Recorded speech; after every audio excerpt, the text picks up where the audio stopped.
Mitä tarkoittaa taitto? Taitto on se, miltä kirja näyttää erityisesti sieltä sisältä. Yleensä kirjan taittaa ammattilainen, mutta kun mä teen omakustanteen, niin mä teen sen taiton itse. Virallinen määritelmä taitolle on, että kirjan taitto tarkoittaa tekstin, kuvien ja muiden visuaalisten elementtien sommittelua ja asettelua sivulle niin, että lopputulos on visuaalisesti houkutteleva, mielenkiintoinen ja ennen kaikkea helppolukuinen kokonaisuus, joka palvelee kirjan käyttötarkoitusta ja kohderyhmää. Tervetuloa seuraamaan mun toista kirjaprojektia ja tänään mä puhun teille taitosta, koska mun käsikirjoitus tosiaan valmistui jo syksyllä. Nyt tarkoitus on julkaista kirja keväällä ja mä teen sen omakustanteena ja teen kaikki kustannustoimitukset itse. Viime videossa puhuin siitä, että miten tämä kustannus ylipäätänsä lähtee liikkeelle ja nyt mietitään sitä kirjan taittoa, eli sitä, miltä se kirja näyttää, kun sitä lukee. Eli kirjan fontit, rivivälitys, marginaalit. Siinä on pääsääntöisesti koko taitto, kun nuo asiat on päätetty. Otin esimerkiksi tähän kirjoja, että minkälaisia taittoja niin kuin olemassa jo on. Varsinkin jos tekee itse taiton eikä ole minkäänlaista kokemusta siitä, niin aina kannattaa katsoa siitä, että miten ammattilaiset on taittaneet kirjan.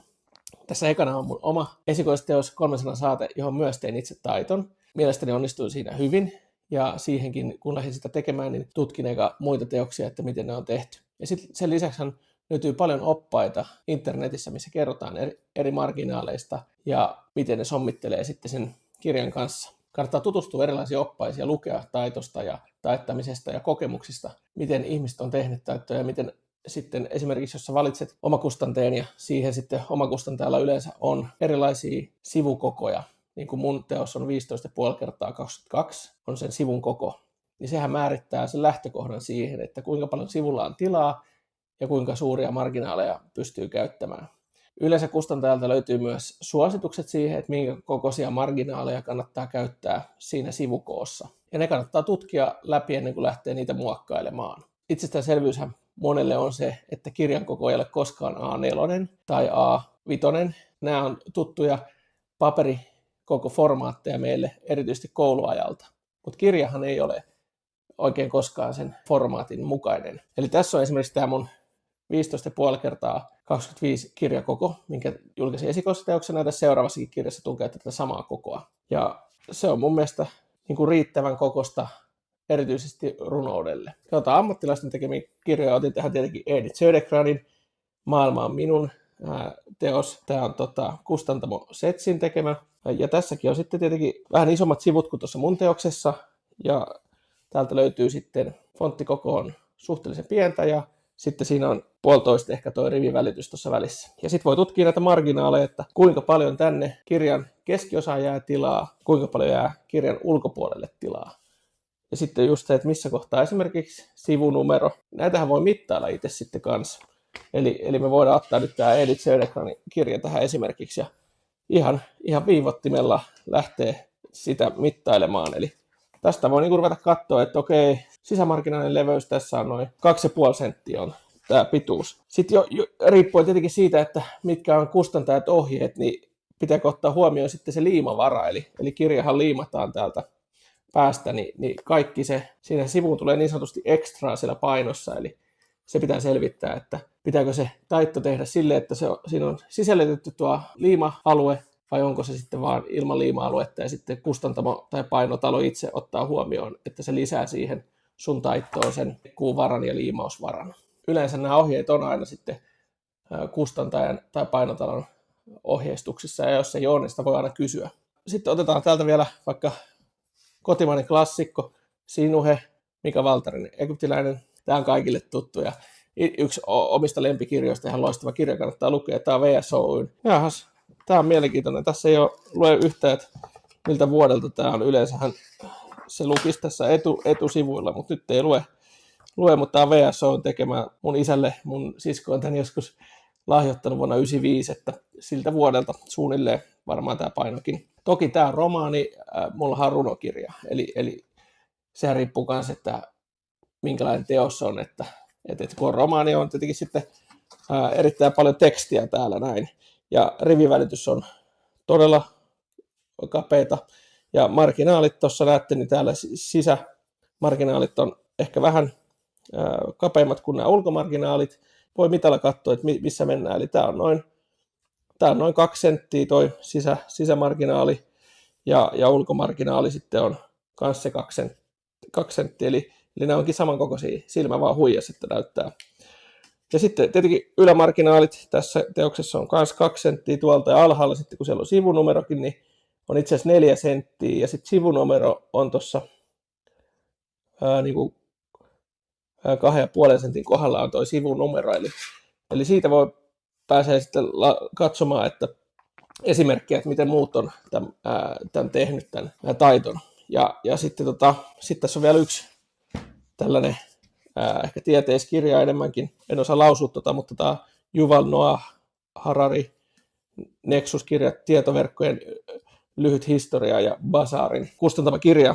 Ja tässä sitten taas näkee myös, että on pientä fonttia ja rivivälitys on myös pientä.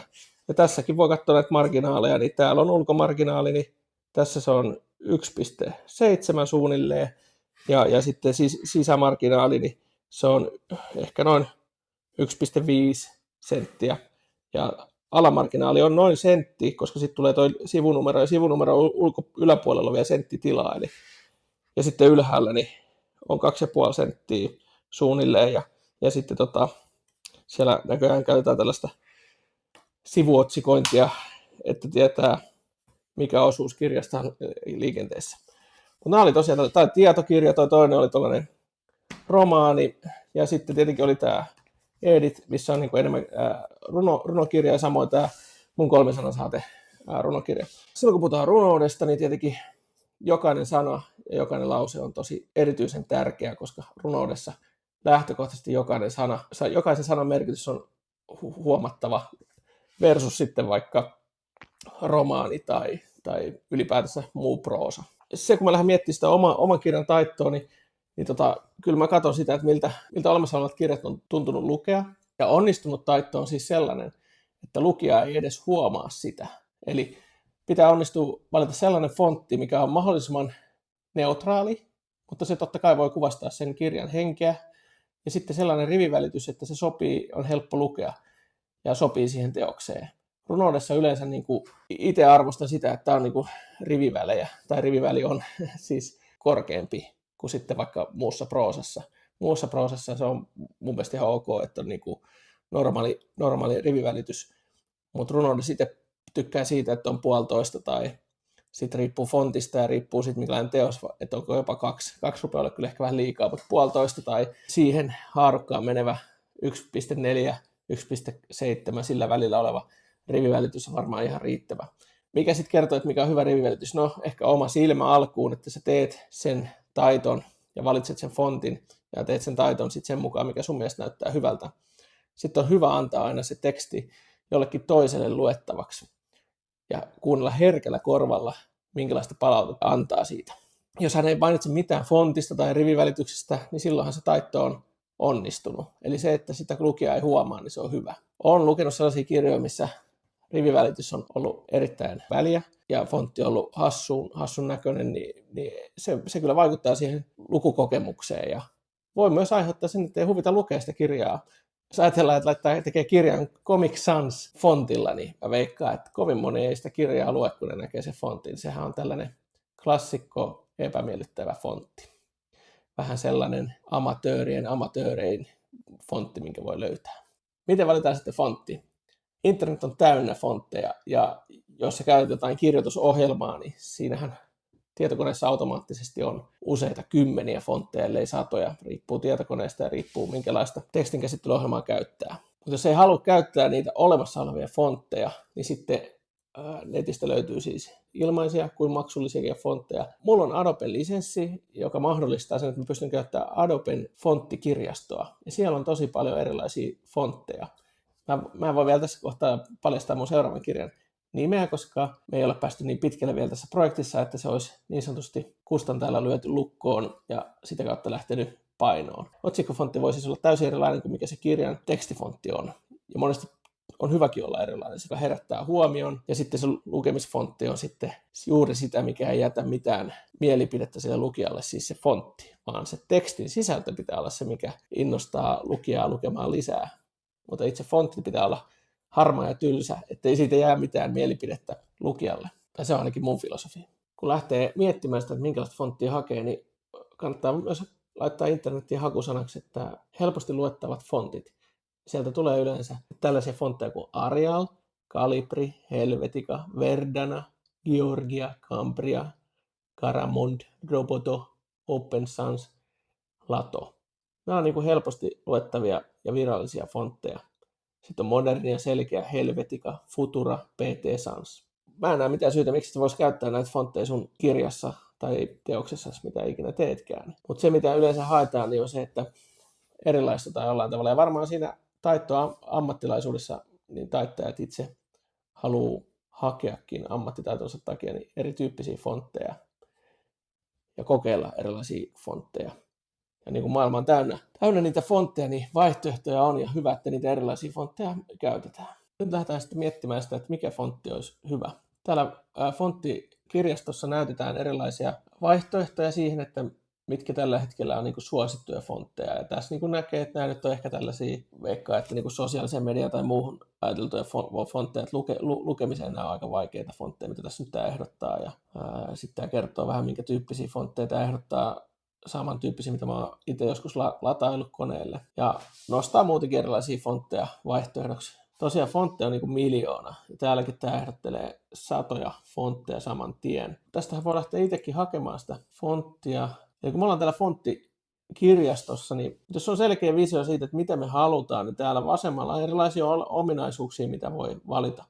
Ehkä tärkein nyt eikä aloittaa se, että otetaan suomen kieli pelkästään, että siellä on mukana ääkköset ja että ne toimii niissä fonteissa. Monissa kansainvälisissä fonteissa ne ei toimi ääkkösten kanssa. Eli jos olet joskus itse kokeillut missä tahansa sovelluksessa vaihtaa fonttia ja ihmettelet, että äästä tulee erittäin oudon näköinen, niin se tarkoittaa, että se fontti ei tue sitä ääkköstä.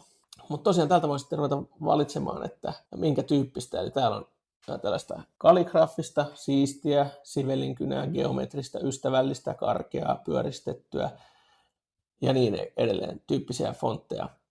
Ja näistä sitten voi hakea, esimerkiksi jos me lähdetään hakemaan vaikka siistiä fonttia, ja sitten täällä tulee vielä erilaisia luokituksia, että on sans serif, joka on tällainen aika moderni, sitten on serif, joka on niin kuin ehkä tällainen vanhemman tyyppistä fonttia, sitten on kirjoituskirjaisin, joka tarkoittaa, että se mukailee kaunokirjoittamista, sitten on mono, tällainen niin kuin ehkä yksinkertainen, ja sitten on ihan käsi, ja sitten oli toi slab serif tuossa, joka on vähän samantyyppinen kuin serif, mutta siinä pientä eroa. Jos ajatellaan, että me lähdetään niin kuitenkin tehdä aika modernia teosta tässä näin, niin laitetaan toi sans serif muodoksi tonne.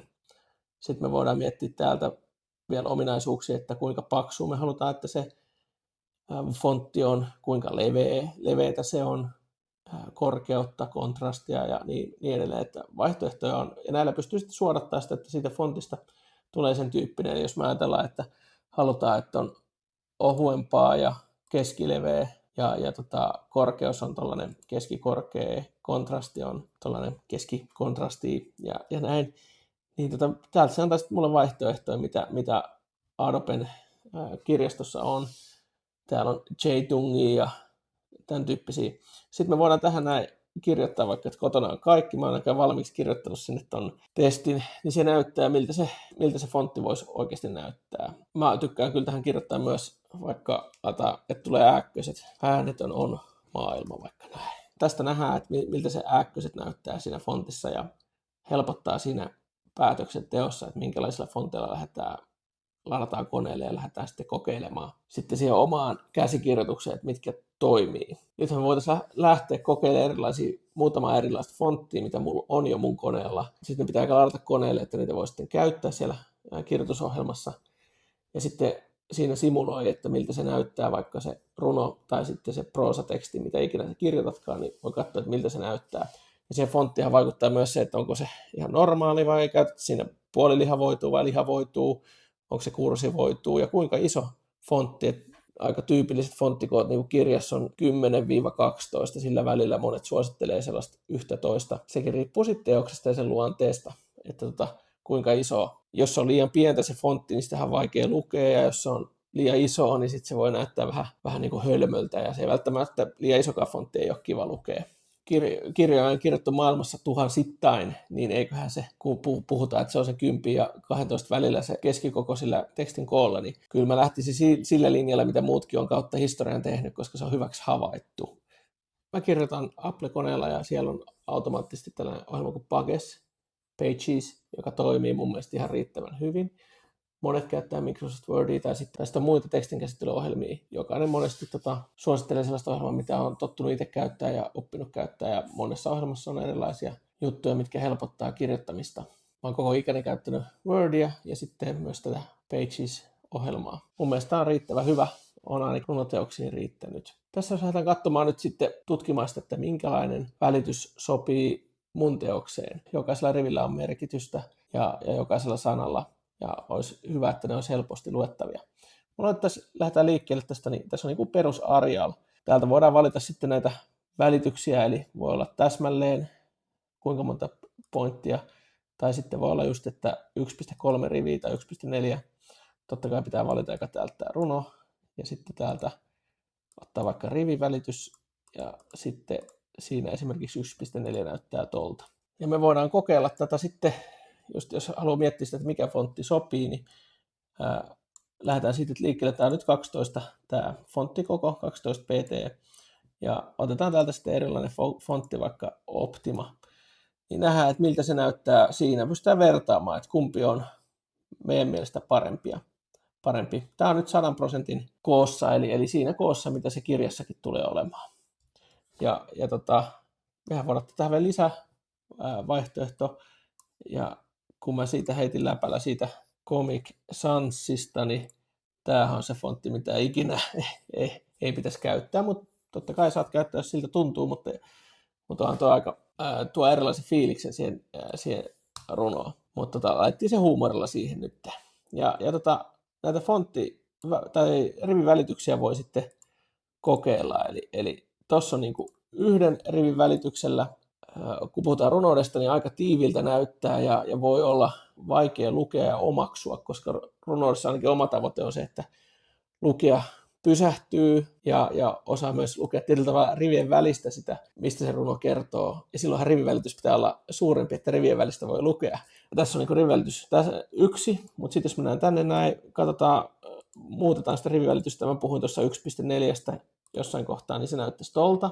1.5, niin se taas totta kai laajenee se tila. Ja sitten voidaan laittaa ihan niin kuin, laitetaan 2 täältä näin, niin näette, se menee jo eri sivullekin osa tuosta tekstistä. Mikä sitten tuntuu hyvältä lukea, eli voidaan laittaa toikin tuolle toiselle sivulle, niin mikä omasta mielestä näyttää hyvältä. Sitten voi tulostaa tämän sivun, että sen pystyy myös näkemään ihan paperilla, se joskus helpottaa havainnollistamaan sitä, että miltä se näyttää. Ja just siinä 100% koossa, että tietää, että minkä kokoinen se on sitten, kun se tulee tähän kirjaan. Että mikä kokoinen se fontti on, että onko sitä helppo lukea. Ja voi printtää erilaisia versioita, missä nuo rivivälityksetkin on eri kokoisia, niin pääsee kiinni siitä, että onko se toimiva koko. Ja sitten kun on tehty päätös, että millä mennään, niin silloin on tietenkin lähtökohta se, että kaikki runnot on samalla fontilla. Ja sekin riippuu sun teoksesta, että totta kai se on myös vaikuttamista siihen lukukokemukseen, jos laittaa vähän erilaista fonttia erityyppiseen tekstiin. Ja itse asiassa mun teoksessa niin tässä on 2 eri fonttityyppiä, koska siellä on 2 eri tekstityyppiä. Sä ymmärrät sen paremmin sit, kun sä luet sen mun teoksen, niin mitä mä tarkoitan sillä ja miksi ne on siellä. Se on mun vaikuttamiskeino lukijaa kohtaan ja omasta mielestä ne on hyvin toimiva juttu. Sitten vielä voidaan tästä katsoa, kun on tää auki, niin tosiaan älä käytä ikinä tätä fonttia, vaihtaa säkkiä pois johonkin toiseen. Jos katsotaan näitä marginaaleja, niin täällä ylhäällä on nämä marginaalit. Ja kun avaa tiedoston, niin silloin sä pystyt määrittämään, että minkä kokoinen se tiedoston koko on ja minkä kokoisia marginaaleja on. Ja vielä tuohon lukukokemukseen, mikä merkitys silloin, niin just jos luetaan jotain proosatekstiä, otetaan täältä Paulo Coelhon kirja Veronika päättää kuolla, Bazarin kustantama, niin on se, että kun tällaista proosaa lukee, niin johonkinhan se käsi pitää saada siihen laitettua. Niin tässäkin on varmaan mietitty, että tuo marginaali on leveämpi tai korkeampi kuin tuo ylämarginaali, koska ihmisen peukalu monesti on täällä alasivussa ja ei välttämättä haluta tehdä niin tiukkaa tekstiä tänne alaspäin, että joutuu siirtämään peukaloa, kun lukee näitä sivun alimpia rivejä. Niin se on ihan niin kuin tyypillistä senkin takia kirjoissa tämä alamarginaalin korkeus, että se on korkeampi kuin tämä ylämarginaali ihan käytännön syystä, ja myös se, että sivunumero saa riittävästi tilaa siellä alhaalla, ettei se ole ihan kiinni tuohon tekstiin, koska se näyttäisi aika hölmöltä ja saattaisi kiusata ihmisen silmää. Samasta syystä niin nämä sivumarginaalit on kuitenkin sitä pari senttiä tai 2,5 senttiä, että joku pitäisi peukaloa täällä sivussa niin eri kohdissa, niin se ei sitten mene tuon tekstin päälle. Eli ihan käytännön asioitakin näissä on tietenkin mietitty, ja just se, että on helppo ja kiva lukusta, niin siltä aika on iso merkitys. Tässä kirjassa on oikeastaan mun mielestä tosi kiva rivivälitys, kun tässä on varmaan just joku 1,2, niin tämä on aika hyvän näköistä, kun se ei ole ihan kiinni se teksti tuossa edellisen rivin tekstissä. Mutta tosiaan proosateos on erilainen, siinä on enemmän tekstiä tiheemmin, ja runoteoksissa sitten on vähemmän tekstiä, mutta enemmän ehkä ajateltavaa per runo versus proosa per sivu. Eli taitto on siis se, miltä se kirja näyttää sisältä ja miltä se tuntuu lukea. Ja se on parasta, kun se ei herätä mitään tunnetta lukiessa se taitto, eli että mikä se fontti on ja mikä rivivälitys ja miten marginaalit, vaan että se on helppoa ja luontevaa lukemista, niin silloin se taitto on onnistunut täydellisesti. Jos sulla on jotain kysyttävää, kommentoitavaa, laita ihmeessä kommenttia ja kysy. Mä pyrin vastaamaan parhaani mukaan.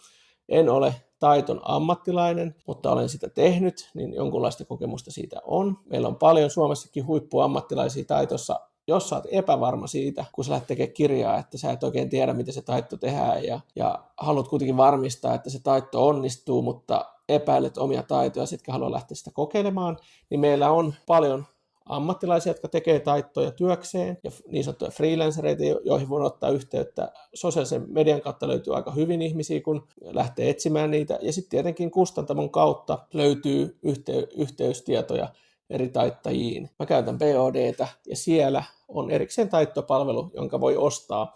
Ja sieltä sitten tulee ammattilaistaitteja auttamaan siinä sun kirjan kanssa. Eli älä ota paineita taitosta, koska sun ei tarvitse olla siinä ammattilainen. Niitä löytyy erikseen. Pääsee, että olet ammattilainen siinä, että kirjoitat sitä tekstiä, mitä haluat kirjoittaa ja annat siihen kaikkes, niin se on kaikista tärkeintä.